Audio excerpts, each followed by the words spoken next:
Wakil Bupati Tabanan Ikomang Gede Sanjaya menggandeng perkumpulan Bali Willys Club atau BWC Bali menggelar konvoi bersama. Konvoi yang melibatkan veteran pejuang kemerdekaan itu digelar untuk menyambut peringatan Hari Puputan Margarana ke-71. Kota BWC Bali dan selanjutnya setelah dengan baju kebesaran layaknya seorang pejuang kemerdekaan terdahulu, Wabub Sanjaya penuh semangat melakukan konvoi tersebut yang diiringi 34 rider BWC.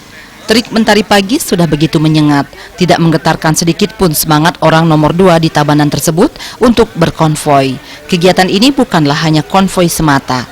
Selain memperingati Hari Puputan Margarana ke-71 yang jatuh pada 20 November ini, konvoi juga bertujuan menjalin tali kasih dengan para pejuang zaman dahulu, yakni para veteran, karena tanpa para pejuang tersebut kemerdekaan kemungkinan tidak terwujud.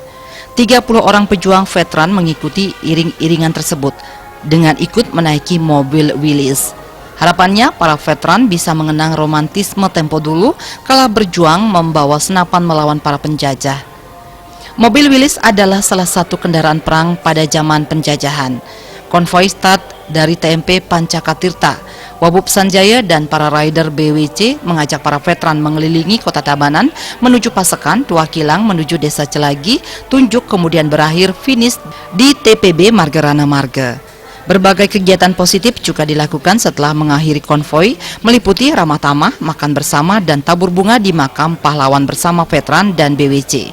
Pemberian tali kasih kepada para veteran di Aula I Gusti Ngurah Rai, TPB Margarana. Di sela-sela acara, Wabub Sanjaya mengatakan pihaknya sangat mengapresiasi para pejuang veteran karena mengikuti acara dengan penuh semangat di bawah teriknya mentari. Dirinya pun tidak menyangka bahwa kegiatan ini akan bisa semeriah ini karena awalnya terlihat biasa.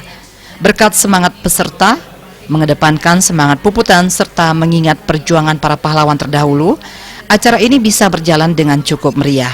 Wabub Sanjaya berharap ke depan kegiatan ini bisa menjadi agenda tetap tahunan di Kabupaten Tabanan sehingga dapat membangkitkan semangat puputan generasi muda Bali layaknya pejuang kemerdekaan terdahulu. Orang nomor 2 di Tabanan ini juga berpesan agar ke depannya juga generasi muda dan generasi tua bisa menjalin kolaborasi di dalam memaknai perjuangan demi menjaga ajaknya Bali. Wabub Sanjaya berharap Tabanan tidak saja hanya menjadi lumbung berasnya Bali, tetapi Tabanan juga ke depannya bisa menjadi kota pejuang berbasis pariwisata. Yang ada dikenal kan. Boleh ambil semua. Turun. Teman kakeknya Gung Kayon, Pak. Oh, itu ya. Biasanya nginep ya di saudaranya Gung Kayon di Nah, itu. Humas Tabanan melaporkan.